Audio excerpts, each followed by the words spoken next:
എല്ലാവർക്കും നമസ്കാരം. എല്ലാവരും സുഖമായിരിക്കുന്നു എന്ന് കരുതുന്നു. വളരെ എളുപ്പത്തിൽ തയ്യാറാക്കിയെടുക്കാൻ പറ്റുന്ന നല്ലൊരു നാടൻ ഒഴിച്ചുകറിയാണ് ഇന്നത്തെ റെസിപ്പി. ചേമ്പ് കൊണ്ടാണ് ഈ കറി തയ്യാറാക്കിയെടുത്തിരിക്കുന്നത്. ചോറിൻ്റെ കൂടെ കഴിക്കാനായിട്ട് വളരെ രുചികരമായിട്ടുള്ള ഒരു കറിയാണിത്. ഇതുവരെയും ഇങ്ങനൊരു കറി ട്രൈ ചെയ്ത് നോക്കാത്തവരൊക്കെ ഉണ്ടെങ്കിൽ എന്തായാലും ഒന്ന് ട്രൈ ചെയ്ത് നോക്കണം കേട്ടോ. വളരെ എളുപ്പത്തിൽ നമുക്ക് തയ്യാറാക്കിയെടുക്കാം. അതുമാത്രമല്ല, ഇന്നത്തെ കറി നമ്മൾ വളരെ ഹെൽത്തി ആയിട്ടാണ് തയ്യാറാക്കിയെടുത്തിരിക്കുന്നത്. അപ്പോൾ റെസിപ്പി എങ്ങനെയാണെന്ന് വീഡിയോ എല്ലാവരും കണ്ടു നോക്കൂ. ഞാൻ കുറച്ച് ചേമ്പ് എടുത്ത് വെച്ചിട്ടുണ്ട്. അപ്പോൾ രണ്ട് തരത്തിലുള്ള ചേമ്പുണ്ട്. വലിയ ചേമ്പുണ്ട്, ചെറിയ ചേമ്പുണ്ട്. ഇന്ന് നമ്മളിതാ കറി തയ്യാറാക്കി എടുത്തിരിക്കുന്ന വലിയ ചേമ്പ് കൊണ്ടാണ്. അപ്പോൾ നിങ്ങളുടെ കയ്യിൽ ചെറിയ ചേമ്പാണുള്ളതെങ്കിൽ അതുകൊണ്ടും കറി തയ്യാറാക്കി എടുക്കാം കേട്ടോ. ഇനി ഇതിൻ്റെ തൊലിയൊക്കെ നമുക്കൊന്ന് നല്ലപോലെ കളഞ്ഞിട്ട് ഒരു മൺചട്ടിക്കകത്തേക്ക് ഇതുപോലെ കഷ്ണങ്ങളാക്കിയിട്ട് ഇട്ട് കൊടുക്കുക. തീരെ പൊടിയായിട്ടുള്ള കഷ്ണങ്ങളാക്കേണ്ട. എല്ലാവർക്കും അറിയാവുന്ന കാര്യമാണ്. ചേമ്പൊക്കെ നമുക്ക് വളരെ എളുപ്പത്തിൽ വെന്ത് കിട്ടും അല്ലേ. ഇനി ഇതിനകത്തേക്ക് ചേർത്ത് കൊടുക്കേണ്ടത് ചെറിയുള്ളിയാണ്. ഒരു 7 8 ചെറിയുള്ളി ചേർത്ത് കൊടുക്കുക. അത് കട്ട് ചെയ്യേണ്ട ആവശ്യമൊന്നുമില്ല, അങ്ങനെ തന്നെ ചേർത്ത് കൊടുത്താൽ മതി. അതുപോലെ തന്നെ ഒരു പച്ചമുളകും കൂടി ചേർത്ത് കൊടുത്തിട്ടുണ്ട്. ഇനി ഇതിനകത്തേക്ക് 1/4 ടീസ്പൂൺ മഞ്ഞൾപ്പൊടിയും അതുപോലെ തന്നെ 1/2 ടീസ്പൂൺ മുളക് പൊടിയും കൂടി ചേർത്ത് കൊടുക്കുക. അതിനുശേഷം ഇത് വേവാൻ ആവശ്യമായിട്ടുള്ള വെള്ളം കൊടുക്കുക. വെള്ളം കൊടുക്കുമ്പം ഒരുപാട് ഒഴിച്ചു കൊടുക്കരുത്. ആ കഷ്ണത്തിൻ്റെ മുകളിൽ വെള്ളം നിൽക്കത്തക്ക രീതിയിൽ ചേർത്ത് കൊടുത്താൽ മതി. ഇനി ഇത് അതിനകത്തേക്ക് ചേർത്ത് കൊടുക്കേണ്ടത് കുറച്ച് ഉപ്പാണ്. അതിനുശേഷം കുറച്ച് കറിവേപ്പിലയും കൂടി ചേർത്ത് കൊടുക്കുക. ഇതുപോലുള്ള നാടൻ കറികൾ തയ്യാറാക്കി എടുക്കുമ്പം കറിവേപ്പിലയും കൂടി ചേർത്തിട്ടൊന്ന് കുക്ക് ചെയ്യുമ്പം കറിക്ക് നല്ല വാസനയും അതുപോലെ തന്നെ സ്വാദും കൂടും. ഇനി നമ്മൾക്ക് ഇതൊന്ന് വേവിച്ചെടുക്കണം. അതിന് വേണ്ടിയിട്ട് ഞാൻ സ്റ്റവ് ഓൺ ചെയ്തിട്ട് മൺചട്ടി സ്റ്റൗവിലേക്ക് വെച്ച് കൊടുത്തിട്ടുണ്ട്. ഇനി ഇത് അടച്ചു വെച്ചിട്ട് ഒന്ന് കുക്ക് ചെയ്തെടുക്കണം. അപ്പോൾ അതവിടെ ഇരുന്ന് വേവുന്ന സമയം കൊണ്ട് നമ്മൾക്ക് സ്റ്റൗവിലേക്ക് ഒരു പാത്രം വെച്ച് കൊടുക്കുക. അതിനകത്തേക്ക് കുറച്ച് വെള്ളം ചേർത്ത് കൊടുക്കുക. ഇതിപ്പോൾ ഒരു 1/2 കപ്പോളം വെള്ളം ഉണ്ട് കേട്ടോ. അതായത് 2 ഗ്ലാസ് വെള്ളം ചേർത്ത് കൊടുത്തിട്ടുണ്ട്. അതുപോലെ ഇതിനകത്തേക്ക് 2 3 ചെറിയ കഷ്ണം കൊടംപുളിയാണ് ഞാൻ ചേർത്ത് കൊടുക്കുന്നത്. അപ്പോൾ നിങ്ങൾ എത്രയാണോ ചേമ്പെടുക്കുക അതനുസരിച്ച് പുളിയുടെ അളവ് കൂട്ടിയും കുറച്ചൊക്കെ എടുക്കുക. ഇനി ഇത് നല്ലപോലെ ഒന്ന് തിളപ്പിച്ചെടുക്കുക. ചെറിയ തീയിൽ വെച്ചിട്ട് വേണം തിളപ്പിച്ചെടുക്കാനായിട്ട്. നല്ലപോലെ തിളച്ച് കിട്ടിയിട്ടുണ്ട്. സ്റ്റൗ ഓഫ് ചെയ്ത് കൊടുക്കുക. ഇനി ഇത് നല്ലപോലെ ആറിയതിന് ശേഷം ഇതൊന്ന് അരിച്ചെടുക്കുക. ഈ ഒരു സമയം കൊണ്ട് നമ്മുടെ ചേമ്പ് ഇവിടെ പകുതി വെന്ത് കിട്ടിയിട്ടുണ്ട്. ഇപ്പോൾ ചേമ്പ് ഇതുപോലെ കറി തയ്യാറാക്കി എടുക്കുമ്പോൾ മൺചട്ടിക്കകത്തോ അല്ലെങ്കിൽ സ്റ്റീൽ പാത്രത്തിനകത്തൊക്കെ വെച്ചിട്ട് തയ്യാറാക്കി എടുക്കുക. കുക്കറിൽ വെച്ച് തയ്യാറാക്കി എടുക്കുമ്പം കഷ്ണങ്ങൾ അങ്ങ് വെന്ത് ഉടഞ്ഞു പോകും. ഈ കറിയിലേക്ക് കഷ്ണങ്ങളൊക്കെ ഇങ്ങനെ കിടക്കുമ്പോഴാണ് കറിക്ക് ടേസ്റ്റും അതുപോലെ തന്നെ കാണാനും ഭംഗിയുണ്ടാവുക. ഇനി ഇത് അതിനകത്തേക്ക് നമ്മൾക്ക് തിളപ്പിച്ചു കൊണ്ടുവന്നിരിക്കുന്ന ആ ഒരു പുളിവെള്ളം ഉണ്ടല്ലോ, കൊടംപുള്ളിയുടെ വെള്ളം, അത് ചേർത്ത് കൊടുക്കുക.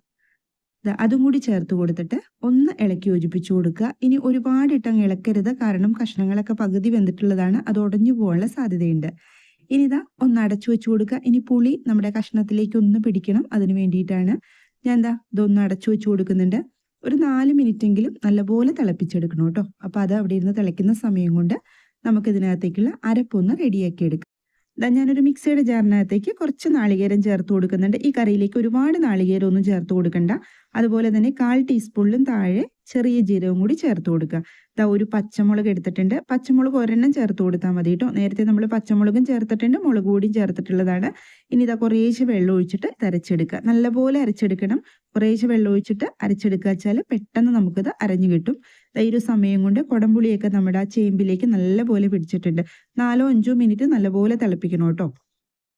ഇനി ഈ സമയത്ത് തീ ഒന്ന് കുറച്ച് വെച്ച് കൊടുക്കുക. എന്നിട്ട് ഒന്ന് ഇളക്കി യോജിപ്പിച്ചു കൊടുക്കുക. ഇനി ഇതിനകത്തേക്ക് നമ്മൾ അരച്ചുകൊണ്ട് വന്നിരിക്കുന്ന നാളികേരത്തിൻ്റെ അരപ്പുണ്ടല്ലോ, അത് ചേർത്ത് കൊടുക്കുക. നാളികേരം അരയ്ക്കുമ്പോൾ നല്ലപോലെ അരച്ചെടുക്കണം. അതുപോലെ ഒരുപാട് വെള്ളം ഒഴിച്ച് അരയ്ക്കരുത്. ഈ രീതിയിൽ വേണം അരച്ചെടുക്കാനായിട്ട്. ഇനി ഒന്ന് ഇളക്കി യോജിപ്പിച്ചു കൊടുക്കുക. ഈ ഒരു സമയത്ത് നമ്മുടെ വീഡിയോ കണ്ടുകൊണ്ടിരിക്കുമ്പം സബ്സ്ക്രൈബ് ചെയ്യാതെ കാണുന്നവരുണ്ടെങ്കിൽ ഒന്ന് സബ്സ്ക്രൈബ് ചെയ്ത് സപ്പോർട്ട് തരണം കേട്ടോ. അതുപോലെ ലൈക്ക് ചെയ്യും കമൻറ്റ് ചെയ്യുക വേണേ. ഇനി കുറച്ചും കൂടെ വെള്ളം ചേർത്ത് കൊടുക്കുന്നുണ്ട്. ആ മിക്സിയുടെ ജാറിനകത്തേക്ക് കുറച്ച് വെള്ളം ചേർത്തിട്ട് അതാണ് ഒഴിച്ചു കൊടുത്തത്. അപ്പം നിങ്ങൾക്ക് കറിക്ക് എത്രയാണോ വെള്ളം വേണ്ടത് അതനുസരിച്ച് വെള്ളം ചേർത്ത് കൊടുത്തോളൂ.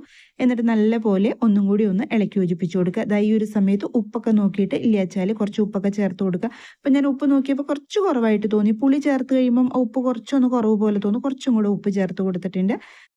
ഇതാ ഞാനൊന്ന് അടച്ചു വെച്ച് കൊടുത്തിട്ടുണ്ട്. ഒരു 6 മിനിറ്റെങ്കിലും നല്ലപോലെ ഒന്ന് കുക്ക് ചെയ്തെടുക്കുക. നാളികേരത്തിൻ്റെ പച്ച ടേസ്റ്റൊക്കെ മാറി കിട്ടാനായിട്ട്. ഇതാ നമ്മുടെ കറി ഇവിടെ ഏകദേശം റെഡിയായി കിട്ടിയിട്ടുണ്ട്. വളരെ സ്വാദോട് കൂടിയിട്ടുള്ളൊരു കറിയാണ് കേട്ടോ. ഇപ്പോഴത്തെ കുട്ടികളൊക്കെ എത്ര പേര് ഇങ്ങനത്തെ കറികൾ കഴിച്ചിട്ടുണ്ടെന്ന് അറിയില്ല. കഴിക്കാത്തവരൊക്കെ ഉണ്ടെങ്കിൽ ഇനി ഇതുപോലെ ചേമ്പൊക്കെ കിട്ടുമ്പം ഇങ്ങനെ തയ്യാറാക്കി കഴിച്ചു നോക്കൂ. നമ്മുടെ ചാനലിൽ ഇതുപോലുള്ള കറികളാണ് ഞാൻ കൂടുതലും അപ്ലോഡ് ചെയ്യാറുള്ളത് കേട്ടോ, നാടൻ കറികൾ. അപ്പോൾ വീഡിയോ ഒക്കെ എല്ലാവരും കണ്ടു നോക്കൂ. ഇനി കുറച്ച്, ഒരുപാടൊന്നും വേണ്ട, വളരെ കുറച്ച് ഉലുവാപ്പൊടിയും കൂടി ചേർത്ത് കൊടുക്കുക. ഈ ഒരു ഉലുവാപ്പൊടിയും കൂടി ചേർത്ത് കൊടുക്കുമ്പോഴാണ് നമ്മുടെ കറിയുടെ ഒരു സ്വാദും അതുപോലെ തന്നെ നല്ല വാസനയൊക്കെ ഉണ്ടാവും. ഈ ഒരു കറിയിലേക്ക് നമ്മൾ വറുത്തിടില്ല കേട്ടോ. സാധാരണ നമ്മൾ ചേമ്പ് കറിയൊക്കെ തയ്യാറാക്കി എടുക്കുമ്പോൾ വറുത്തിടാറുണ്ട്. ഈ ഒരു കറിയിലേക്ക് നമ്മൾ വറുത്തിടലില്ല. ഇതിനകത്തേക്ക് കുറച്ച് പച്ച വെളിച്ചെണ്ണ ചേർത്ത് കൊടുക്കുക. ഞാൻ സ്റ്റൗ ഓഫ് ചെയ്ത് കൊടുത്തിട്ടുണ്ട്. അതുപോലെ തന്നെ കുറച്ച് കറിവേപ്പിലയും കൂടി ചേർത്ത് കൊടുക്കുക. ഇനി ചേമ്പ് കിട്ടുമ്പം എന്തായാലും ഇതുപോലൊരു കറി തയ്യാറാക്കി നോക്കണം കേട്ടോ. തയ്യാറാക്കി നോക്കിയിട്ട് ഫീഡ്ബാക്ക് കമൻറ്റ് ബോക്സിൽ പറയണേ. നിങ്ങളുടെയൊക്കെ കമൻറ്റ് കാണുമ്പോഴാണ് മറ്റുള്ളവർക്കും ഇതുപോലുള്ള കറിയൊക്കെ തയ്യാറാക്കി നോക്കാനുള്ളൊരു പ്രചോദനം കിട്ടുള്ളൂ. അപ്പോൾ ഇന്നത്തെ നമ്മുടെ ചേമ്പ് കറി എല്ലാവർക്കും ഇഷ്ടമായി എന്ന് കരുതുന്നു. വീഡിയോ ഇഷ്ടമായാൽ സബ്സ്ക്രൈബ് ചെയ്യാനും അതുപോലെ തന്നെ ലൈക്ക് ചെയ്യാനും ഷെയർ ചെയ്ത് കൊടുക്കാനും ഒന്നും മറന്നുപോലെ. മറ്റൊരു റെസിപ്പിയുമായിട്ട് വീണ്ടും കാണാം. എല്ലാവരും സന്തോഷമായിട്ടിരിക്കുക. താങ്ക്